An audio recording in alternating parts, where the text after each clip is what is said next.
I can't bring you to Christmas. My ex is coming and it'll be awkward, she told me after I bought her family thoughtful gifts.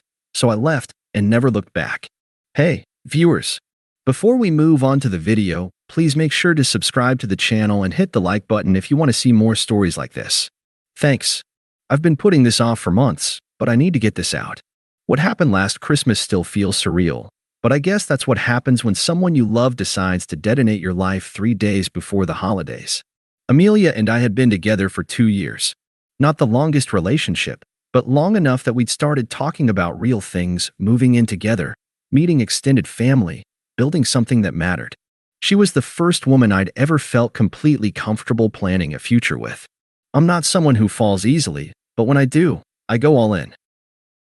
Last November, I started planning what I thought would be our first real Christmas together as a serious couple. I'm talking about the kind of Christmas where you actually coordinate schedules, buy thoughtful gifts, and make an effort to blend your traditions. Maybe that sounds boring to some people, but I grew up in a family where holidays mattered, where someone actually thought about what would make other people happy. I spent weeks finding the perfect gifts. For her mom, I tracked down this vintage tea set she'd mentioned exactly once during Thanksgiving dinner, some pattern her grandmother used to collect. For her dad, I found a first edition of a book he'd referenced in passing. For Amelia, I'd saved up for months to buy her this art supplies kit she'd been eyeing but would never buy for herself. The kind of gift that said, I pay attention to what matters to you. The reservations were made, the schedule was coordinated, and I was genuinely excited. This was going to be our Christmas. The first of many. I found that vintage tea set your mom mentioned at Thanksgiving. I told Amelia one evening in early December, showing her the carefully wrapped box. The one from the antique shop she used to visit with her grandmother. She barely looked up from her phone. Oh, yeah, that's nice. I set the box down, watching her thumbs move across her screen. Is everything okay? You seem distant lately. I'm just stressed about the holidays, she said, not meeting my eyes. It's a lot of pressure, you know? I should have pushed harder. Should have asked why someone who'd been excited about Christmas plans a week earlier was suddenly treating them like a burden. But I trusted her. I trusted us. Looking back, the signs were obvious. The way she'd started checking her phone constantly. The vague responses when I asked about her day. The sudden mentions of Lucas, an old friend from college who's back in town, that became more frequent as December wore on. Lucas always said I was too good for small-town life, she mentioned one night while we were watching a movie. He thinks I should take more risks, she said another time when I asked if she wanted to confirm our dinner reservations. I didn't think much of it. People reconnect with old friends. It's normal. What I didn't realize was that she was already comparing me to him, and I was losing a competition I didn't even know I was in. December 22nd, 3 days before Christmas. I was in my living room wrapping the last of the gifts when she walked in with that look on her face, the one that means someone's about to say something that changes everything. Oliver, we need to talk. I looked up from the ribbon I was tying. What's up? She sat down across from me, her hands twisting in her lap. For a moment, she looked almost pained. I'm bringing Lucas to Christmas dinner instead of you. The words hit me like cold water. I stopped mid-tie, the ribbon falling loose in my hands. What did you just say? I know this is awful timing, she started, then stopped, her face flushing. Lucas and I have been talking and… God, I don't know how to say this without sounding terrible. Try anyway. She took a shaky breath. Things with us have felt so structured, like we're following some blueprint for what a relationship should be. With Lucas, everything feels more natural, more alive. I set down the gift. It was for her little sister, and looked at her directly. 3 days before Christmas? After I've been planning this for months? I know it's cruel. I've been trying to find the right time to tell you, but there never was one. Her voice cracked slightly. You put so much thought into everything. The gifts, the reservations, the way you remember every little thing my family says. It should make me feel loved, but instead it makes me feel trapped. Trapped, I repeated. By someone caring about you? By someone planning out every moment of our future before I've even decided what I want it to look like. She was crying now, but pushing through it. Lucas doesn't do that. He lives in the moment. He makes me feel like I can breathe. I stared at her, trying to process what I was hearing. So what about the gifts? The reservations? Your family expecting me. I'll handle my family. And honestly, she wiped her eyes. Maybe this is for the best. We want different things, Oliver. I need someone who doesn't have our entire life mapped out. That's when it hit me. She wasn't just leaving me for someone else.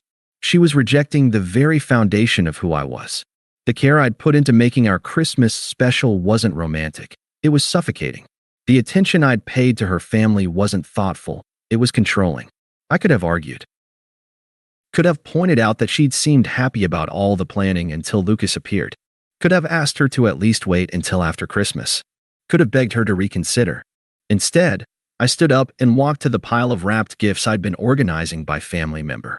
"What are you doing?" she asked, finishing what I started. I picked up the gifts I'd bought for her family and gathered them into a neat pile. "Give these to your family."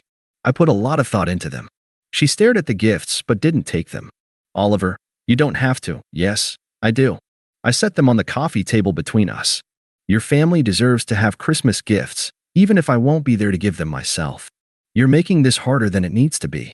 "I'm making it exactly as hard as it needs to be." I walked to the closet and pulled out the overnight bag she kept at my place. "You should probably take your things." "Can't we at least talk about this more? As friends?" I handed her the bag. "You've made your choice, Amelia. I'm not going to argue with you about it." She started crying harder then, not the kind of tears that come from genuine remorse, but the frustrated tears of someone who isn't getting the reaction they expected. This isn't how I wanted this to happen, but it is how it happened. 3 days before Christmas, after months of planning, after I've already told my own family I'd be spending Christmas with yours. I walked to the door and opened it. "I hope he's worth it." What am I supposed to tell my family? Tell them the truth. That you found someone who makes you feel more alive than I do. She gathered her things into gifts, her mascara streaking. "I do care about you, Oliver. I hope you know that. I know you care about me the same way you care about those gifts, when it's convenient." After she left, I sat alone in my living room, surrounded by wrapping paper and ribbon. The silence was deafening, but I didn't fall apart. I didn't call her back or text her begging for another chance. I didn't spend the evening drinking or wallowing in self-pity. Instead, I ordered Chinese food and spent the evening thinking about what I actually wanted from life. Christmas morning, I woke up early anyway, made coffee, went for a long walk through the quiet streets, and called my parents. They were disappointed but not surprised. They'd met Amelia and had their own reservations. "Son," my dad said, "someone who would do that to you 3 days before Christmas isn't someone you want to spend Christmas with anyway." My phone buzzed throughout the day. My mom keeps asking where you are. I don't know what to tell her. Lucas is trying, but he doesn't understand our family traditions. The tea set made my mom cry. She said it was the most thoughtful gift she'd ever received. "I think I made a mistake. Can we please talk?" I read each message, typed responses, deleted them, and put my phone away. She'd made her choice. I wasn't going to help her feel better about it. The week after Christmas, I focused on rebuilding. I updated my resume, reconnected with old friends, and started making plans for myself. Real plans, not the kind I'd made with Amelia, but personal goals that excited me. My phone rang on January 2nd. "Oliver." Amelia's voice was raw. "I made a terrible mistake. Lucas left me. He said he was just having fun over the holidays." I sat down on my couch. "I'm sorry to hear that." "That's it. I'm falling apart and you're just sorry." "What did you expect me to say, Amelia? You made your choice. But what we had was real." I was scared of how serious things were getting. I panicked and chose the easier option. "You chose what felt more exciting. There's a difference. Please, can we meet somewhere? I know I devastated you, but I was confused about what I wanted. I see now that what I wanted was you. You wanted the idea of me, but you didn't want the reality of being with someone who shows love through planning and attention to detail.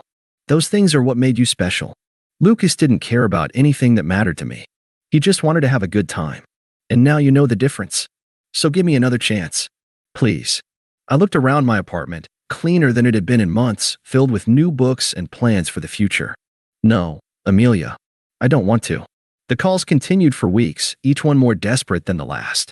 Her friends started reaching out too, telling me I was being too harsh, that everyone makes mistakes. By spring, the calls had stopped. I heard she'd moved back with her parents, that she was struggling, that she'd started therapy. I genuinely hoped she found what she needed. I threw myself into the life I was building. Photography classes led to weekend trips. A gym membership led to a hiking group and new friends. I got promoted at work and started considering a ring I'd seen in a jewelry store window, not for anyone specific, just as a reminder that someday, I'd find someone who wanted the same future I did. That's when I met Sarah.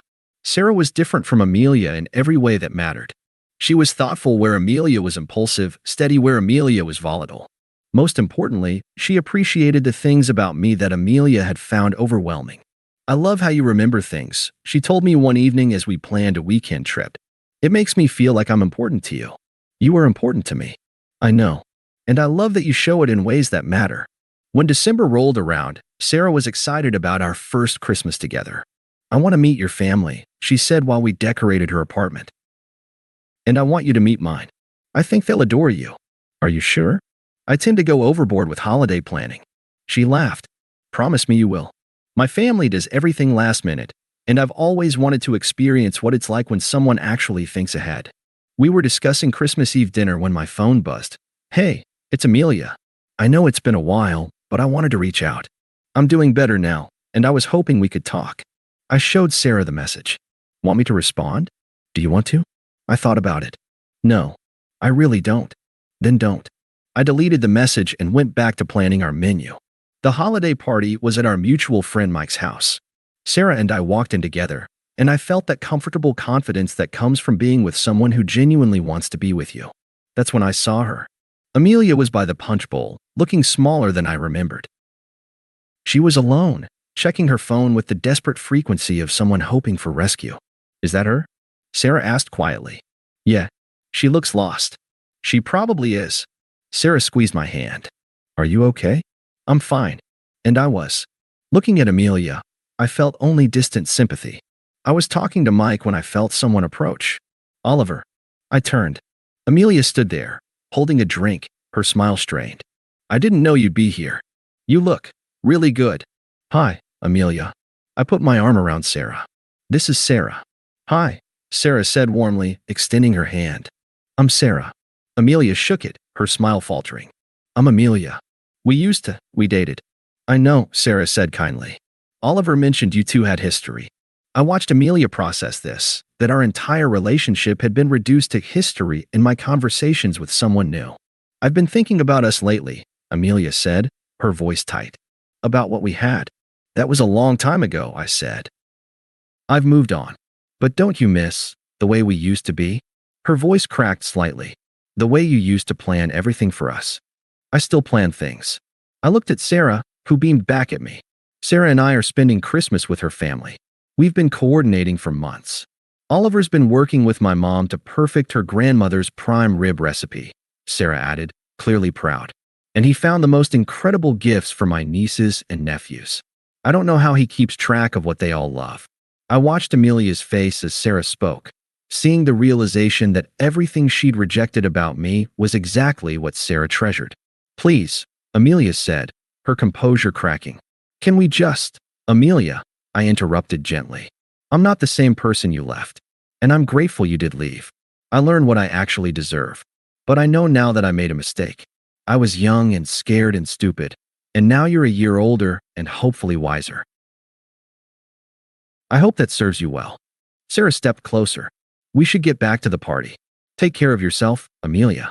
I turned to walk away, then paused. "And next time you find someone who plans Christmas around you, maybe don't wait until 3 days before to tell them they're uninvited." As we walked away, Sarah slipped her hand into mine. "That was harder than I expected," she said. "For me or for her?" "For her." She looked like she was watching her life walk away. Maybe she was. But that's not my problem anymore. We spent the rest of the party with friends, making plans for New Year's Eve. I didn't think about Amelia again until we were driving home. "Do you think she'll keep trying?" Sarah asked. "No. She saw what she needed to see tonight. Which was that I'm genuinely happy, and that the things she found suffocating about me are exactly what makes someone else feel cherished." Sarah was quiet for a moment. "I do feel cherished. The way you plan ahead, the way you remember details, the way you invest in making things special. It makes me feel like I'm precious to you. You are precious to me. I know, and I love that you show it."